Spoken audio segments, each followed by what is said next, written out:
Assalamualaikum warahmatullahi wabarakatuh. Halo Sobat Insan Cendekia, selamat datang di podcast Man Insan Cendekia Kota Palu episode kelima.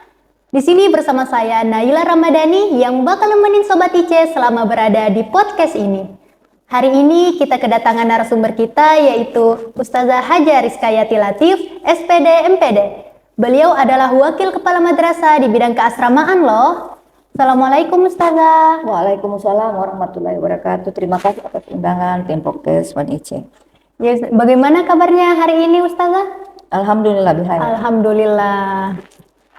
Nah Sobat Ice, kebetulan beliau adalah Wakil Kepala Madrasah di bidang keasramaan. Langsung saja kita tanya-tanya kepada beliau. Nah Ustazah, kan Man Insan Cendekia Kota Palu ini adalah madrasah yang berbasis asrama. Nah, Ustazah bisa share seperti apa sih gambaran keasramaan di Man Insan Cendekia Kota Palu itu? Terima kasih atas pertanyaannya yang menarik.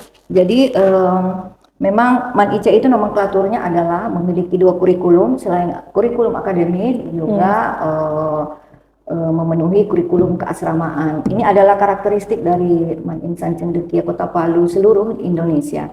Nah, untuk spesifik pada bagaimana gambaran keasramaan, jadi secara fisik Man Insan Cendekia Kota Palu memiliki empat asrama, dua putra dan dua putri. Nah, masing-masing memiliki lantai dua. Kemudian tentunya pada tataran pelaksanaan setiap asrama itu memiliki aturan-aturan yang harus dijalankan oleh seluruh siswa. Kenapa ini harus ada aturan tata tertib dan SOP yang harus dipahami oleh pembina, guru asuh, dan tentunya siswa yang ada di dalam asrama. Karena ini sangat berperan penting di dalam membina karakter anak-anak dan di dalam berasrama. Saya kira itu dulu untuk sebentar. Oh, seperti itu ya Ustazah. Nah, Ustazah kan berbasis asrama nih Ustazah. Nah, kegiatan keasramaan di Man Insan Cendekia Kota Palu itu apa saja Ustazah? Iya, jadi kegiatan keasramaan ini sebagai sebuah kurikulum yang kurikulum ini dijalankan efektif setelah habis masa pembelajaran di gedung pendidikan, yaitu di atas jam 4, sholat asar diawali di sholat asar, itu para pembina yang menjalankan tugasnya baik di asrama putra dan di asrama putri itu memiliki peran masing-masing. Jadi kegiatannya itu terspesifik di malam hari. Jadi mulai ba'da maghrib itu ada kegiatan salat berjamaah, kemudian ada penyetoran hafalan tahfizul Quran, kemudian ada kegiatan pembacaan hadis-hadis. Jadi ada 4 kitab yang wajib selalu diberikan secara berkala dan periodik adalah Aqidatul Awam, Kitab Arba'in, Safinatun Najah dengan Kitab Jalalain. Jadi itu untuk kitabnya. Kemudian ada penggemblengan di 3 bahasa, kemudian ada penggemblengan di muhadarah bahasa Arab. Kemudian ada satu lagi program yang utama, yaitu bagaimana penguatan bahasa, 3 bahasa yang kita kenal di atas. Yang dikenal di Man Ice ada bahasa Arab, bahasa Inggris, dan bahasa Jepang. Ya, tapi sementara ini lebih terfokus dulu ke 2 bahasa Inggris dan bahasa Arab. Itu pun digunakan di dalam gedung pendidikan maupun di asrama. Karena ini adalah ciri khas dari Man Ice, maka anak-anak Man Ice itu harus memiliki kompetensi, sekalipun dalam proses pembelajarannya harus selalu digunakan supaya ciri Man Ice sebagai madrasah akademik, terutama dalam penggunaan bahasa itu kelihatan. Ya. Ustazah, berarti kegiatan keasramaan itu dimulai dari setelah pulang sekolah ya Ustazah? Iya. Sampai jam berapa Ustazah? Jadi kegiatan itu berakhir di jam 9.30, ada 30 menit itu ada kegiatan Qablanaum. Qablanaum itu menutup seluruh kegiatan keasramaan, di mana di situ ada kegiatan membaca Quran, kemudian ada doa-doa yang panjang. Apa artinya? Supaya anak-anak itu di dalam mengakhiri sebuah kegiatannya seharian itu bisa selalu diberkahi, selalu amalan-amalannya itu selalu terijabah, dan tentunya itu secara spiritual sangat memberikan pengaruh yang positif kepada anak-anak kita jika seluruh rangkaian kegiatan baik di gedung pendidikan maupun di keasramaan itu tertata, terkelola dengan terimplementasi dengan baik. Jadi secara spesifik itu kegiatan keasramaan itu yang Ustazah bilang tadi, selain penggemblengan di dalam ibadah, sholat, penyetoran hafalan hadis, kemudian hadis-hadisnya, kemudian penguatan bahasa, kemudian kemampuan berpidato tiga bahasa dan tentunya ada klub-klub bahasa yang terkoneksi antara di Gunung Pendidikan dengan di asrama. Nah, Ustazah, tadi saya dengar Ustazah singgung tentang penyetoran hafalan, Ustazah. Nah, apakah ada target hafalan di Man Insan Cendekia Kota Palu atau tidak, Ustazah? Ya, jadi mengenai tentang mekanisme salah satu program unggulan daripada Man IC yaitu Tahfidzul Quran, ini filosofinya adalah bahwa Man IC itu di dalam program besarnya dalam menelurkan output atau alumni-alumni itu tidak bisa lepas dari ciri dua, di mana kemampuan imtaknya itu iman dan takwanya itu mengalami peningkatan, begitu juga knowledge-nya atau kemampuan pengetahuannya juga itu mumpuni. Jadi filosofi dari Pak Habibie itu berotak Jerman berhati maka. Jadi kedua filosofi inilah diambil bahwa program ini harus terimplementasi secara maksimal. Adapun targetnya itu di dalam tata tertib untuk Man IC itu sebenarnya berbeda-beda tergantung input yang masuk, tapi kami di Man Insan Cendekia Kota Palu menargetkan itu karena masa studi siswa Man IC itu selama 3 tahun, maka di dalam 1 tahun ada 2 semester, jadi tiap semester itu idealnya siswa itu menyelesaikan 1 juz, jadi ada 6 juz, jadi target minimalnya sebenarnya 5 juz itu. Jadi ada apresiasi yang kami berikan ketika ada wisuda tahfiz yang baru-baru kemarin, itu kami mengapresiasi anak-anak yang memiliki kemampuan menyelesaikan 5 juz ke atas. Nah, alhamdulillah kemarin ada 1 orang yang bisa mencapai hafalan sampai 9 juz. Masya Allah. Ya, atas nama Alisa. Masya Allah. Iya. Oh, seperti itu ya, Ustazah. Iya. Nah, Ustazah, kan siswa-siswi Man Insan Cendekia Kota Palu itu berasal dari daerah yang berbeda-beda nih, Ustazah, dan pastinya mereka jauh dari orang tua. Nah, Ustazah, apakah Man Insan Cendekia Kota Palu itu mempunyai jadwal penjemukan, Ustazah, atau tidak, Ustazah? Ya, jadi di dalam menata atau tata kelola keasramaan itu banyak hal memang yang harus disentuh. Jadi selain program-program internal keasramaan, juga ada program-program yang harus yang berkaitan dengan kedisiplinan, dengan tata tertib, tata kelola keasramaan. Salah satu adalah jadwal-jadwal penjemukan dan pesiar namanya. Kenapa ini ada di tata tertib, dan tata tertib ini juga hampir seluruh Man IC miliki, maksudnya mengimplementasikan, karena untuk apa tujuannya tata kelola keasramaan itu dibuat supaya seluruhnya berjalan nyaman, rapi, bertanggung jawab, dan bisa seluruh program itu berjalan secara baik dan kontinu. Nah, kembali ke masalah jadwal penjemukan. Jadi jadwal penjemukan itu untuk kita ada santri putri itu dibagi menjadi 2 time. Jadi timingnya untuk putra itu di genap, kemudian yang ganjil itu di putri. Nah, itu dalam sebulan mereka itu kenanya masing-masing dapat 2 kali jatah pesiar, 2 kali jatah penjemukan. Nah, kenapa ini kami tidak sinkronkan harus sama? Karena memang penjemukan perempuan dan penjemukan laki-laki agar berjalan dengan baik dan rapi itu kami siksa. Jadi bulan genap ganjilnya itu berbeda. Putra di genap, ganjilnya di putri.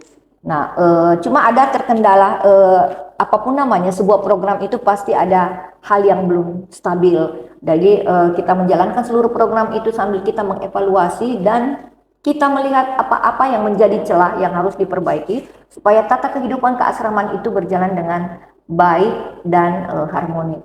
Seperti itu. Jadi orang tua boleh menjenguk anaknya ya, Ustazah? Iya. Ya, tapi harus berjadwal ya. Ada jadwalnya, Sobat IC. Nah, Ustazah, selanjutnya apa itu guru asuh Ustazah dan bagaimana kita bisa memperoleh guru asuh tersebut?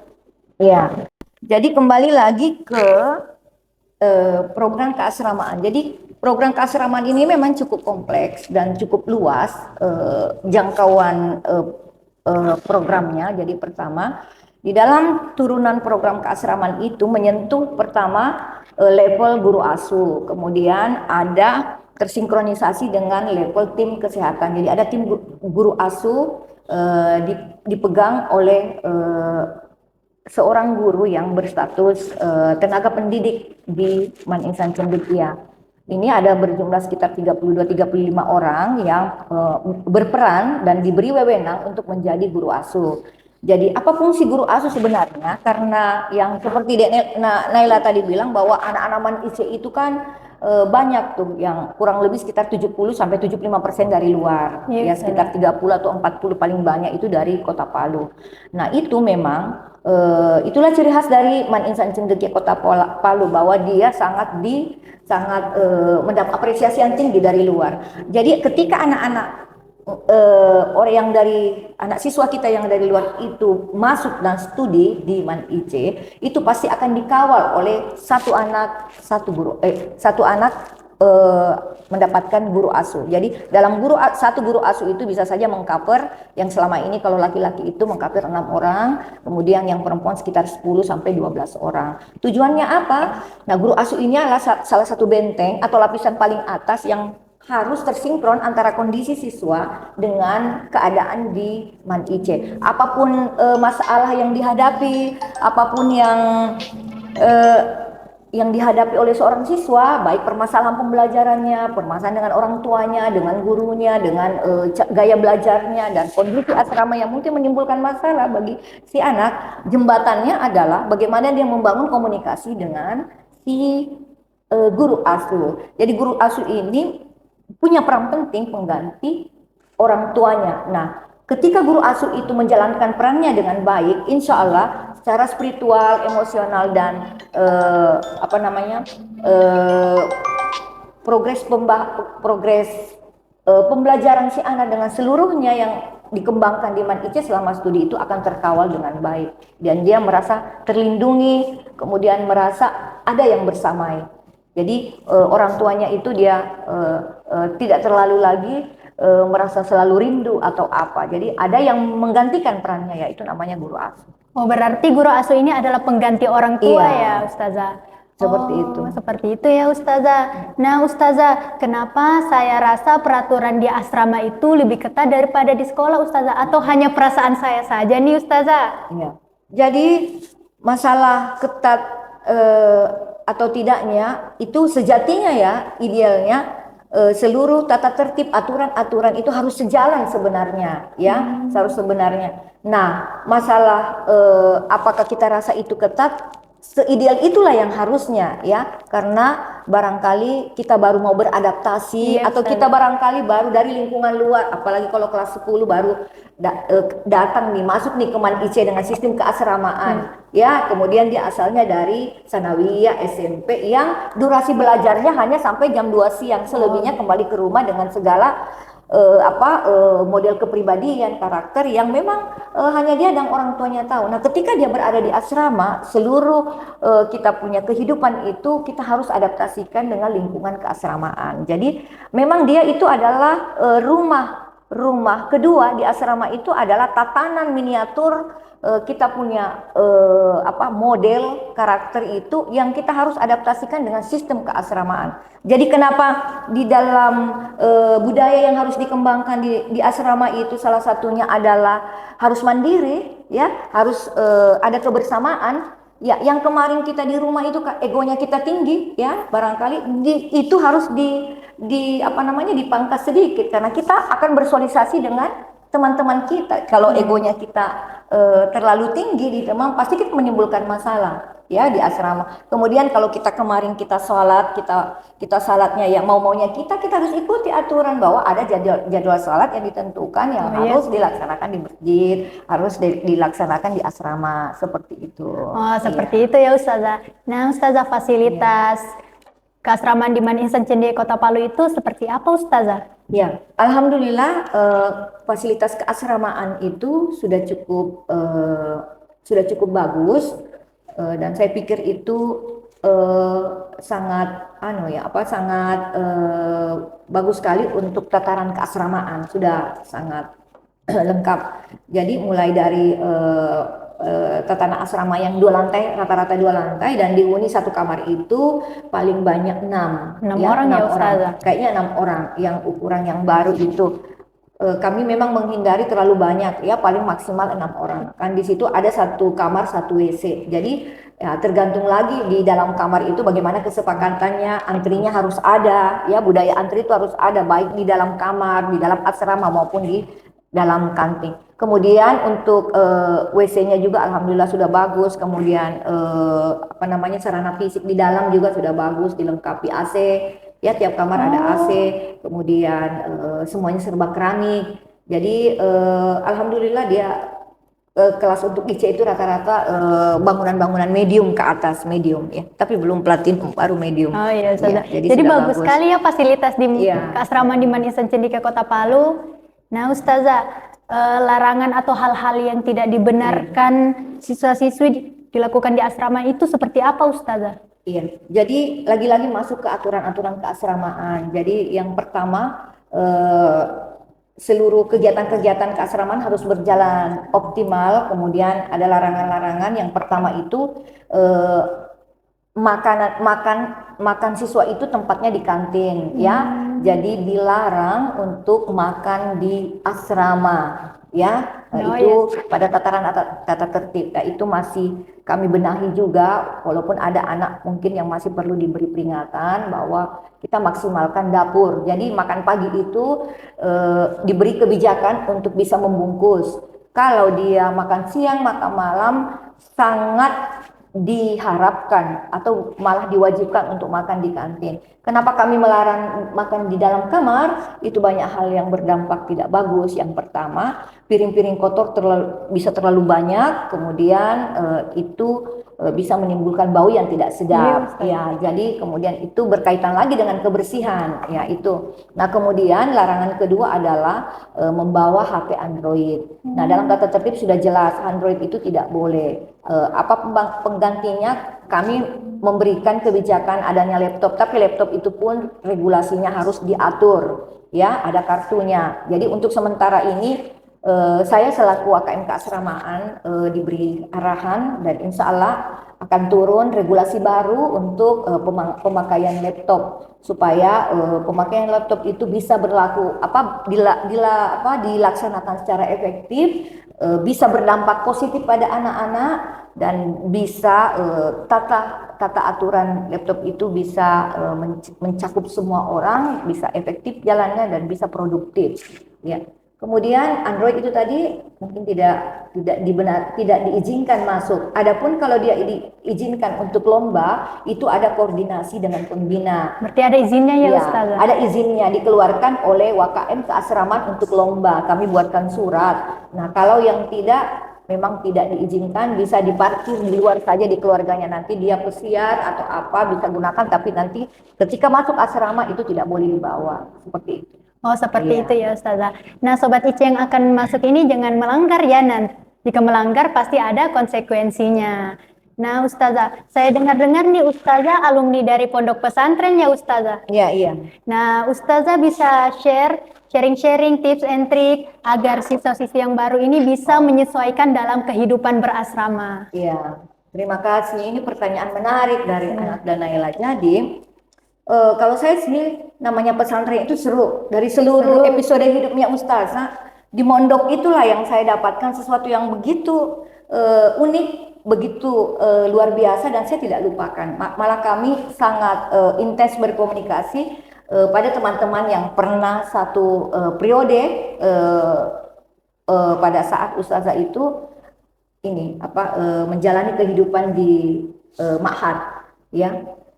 Jadi saya menjalani kehidupan itu selama 6 tahun. Oh, 6 tahun ya Ustazah? Jadi setelah saya selesai di SD, ya 12 tahun, ya saya masuklah di namanya pesantren IMIM. itu tahun 83. Di selatan ya Ustazah? Iya, Sulawesi Selatan di Kabupaten Pangkep, 60 kilo, 55 kilo dari 55 kilo dari arah Makassar. Pesantren IMIM sebenarnya itu didirikan, pencetusnya, inisiatornya adalah Fadli Luran. Dia itu orang yang sangat berpengaruh di Sulawesi Selatan dan dia adalah pendiri IMIM itu Ikatan Masjid Muttahidah Indonesia ya kepanjangannya. Jadi dia pesantrennya ada dua, ada IMIM Putra, ada IMIM Putri. Dan di situ combine juga kurikulumnya, ada kurikulum, makanya dikatakan IMIM modern ya, modern. Maka ada perpaduan kurikulum, yaitu kurikulum pemerintah dengan kurikulum agama. Jadi dua. Kami mendapat 4 ijazah. Saya menyelesaikan studi selama 6 tahun dengan kami dipacu dengan 2 kompeten bahasa Inggris dengan bahasa Arab, dan alhamdulillah selesai pada tahun 1989.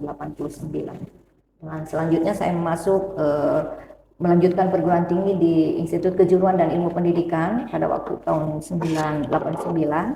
Ya, alhamdulillah selesai di penghujung 94. Ya. Nah, Ustazah bisa share tips and trik agar siswa-siswi dapat menyesuaikan diri Ustazah di kehidupan berasrama. Iya, jadi memang pertama ada hal yang kami titipkan ya, karena kebetulan kemarin ada kami tes wawancara untuk siswa baru, kebetulan saya jadi koordinator. Kami beberapa item pertanyaan kami titipkan kepada siswa-siswa yang akan melanjutkan di MAN IC yang beruntung, dan saya ucapkan selamat yang nantinya melanjutkan studinya di MAN Insan Cendekia dengan suatu pola kehidupan yang luar biasa, yaitu berasrama. Jadi tanamkan komitmen yang tinggi terhadap diri kita, bahwa kita dengan segala keinginan, kesungguhan ya, itu berusaha untuk mengikuti seluruh rangkaian kegiatan dan program keasraman berikut dengan seluruh aturan dan tata tertibnya. Nah, apapun pasti pekerjaan yang paling berat adalah itu menahan ego, menurunkan ego. Ego kita kan enaknya makan enak terus di luar. Iya, Ustazah. Ya, kita kan mau makan. Malah sekarang ada kecenderungan mungkin anak-anak masih suka makanan yang enak-enak. Jadi kita mintanya dari orang tua. Tapi insya Allah itu ada aturannya, bahwa membawa makanan di IC itu sangat dibatasi. Jadi keinginan kita yang kemarin serba cepat dapat makanan di luar, karena kita di luar di IC, kita harus beradaptasi. Apa yang disuguhkan di menu MAN IC itu kita terima apa adanya. Dan insya Allah menunya MAN IC luar biasa ya, bisa Naila mungkin rasakan sendiri bagaimana kami mengatur menu yang pasti standarisasinya sangat jelas, bahwa 4-5 sempurnanya itu terpenuhi, kemudian gizinya itu luar biasa, bisa Naila lihat. Dan ya, jadi tidak usah takut dengan ini, dan insya Allah kami akan memberikan makanan yang bergizi, tentunya karena kalian adalah calon-calon pemimpin. Calon pemimpin itu harus fisiknya bagus, fisik bagus itu harus harus dinutrisi dengan baik. Nah, kalau nutrisi baik, maka seluruh itu akan akan mengalir ke otak. Nah, otak ini karena nutrisinya baik, otak kita bisa bekerja, bisa berpikir. Nah, dari sekarang kalian jadi calon pemimpin, ya itu dulu yang harus dikembangkan. Ya seperti itu. Jadi saya kembali lagi bahwa usaha keras, kemudian komitmen yang tinggi untuk mengikuti masuk belajar di MAN IC itu yang paling kita utamakan, ya. Dan harus siap dengan segala hal yang sudah dicanangkan di MAN IC. Oh, berarti siswa-siswi dilatih disiplin ya, Ustazah? Iya, sangat benar. Disiplin, kemandirian, kebersamaan, ya, turunkan ego, tidak ada merasa lebih, ya, jadi semua sama. Karena kalian nanti akan mendapati hal itu di masyarakat. Jadi ketika karakter kalian terbangun, dibentuk di MAN IC, insya Allah kalian bisa menjadi pemimpin-pemimpin yang bertanggung jawab dan disegani. Ya. Oh, seperti itu ya, Ustazah? Iya. Nah, Sobat IC, itulah tadi pembahasan kita bersama Ustazah Rizka selaku Wakamat di bidang keasramaan. Nah, terima kasih Ustazah karena telah meluangkan waktu untuk sharing-sharing bareng Sobat IC Ustazah. Terima kasih Naila atas semua pertanyaannya yang bagus, menarik. Sama-sama Ustazah. Nah, Sobat IC yang akan datang, jangan lupa persiapkan diri sebelum masuk ya di Man Insan Cendekia Kota Palu. Demikianlah podcast kita hari ini. Sampai jumpa di episode berikutnya. Ingin tahu Man Insan Cendekia Kota Palu? Like and subscribe channel Man Insan Cendekia Kota Palu. Saya Naila Ramadhani selaku host pamit undur diri. Wassalamualaikum warahmatullahi wabarakatuh. Waalaikumsalam warahmatullahi wabarakatuh.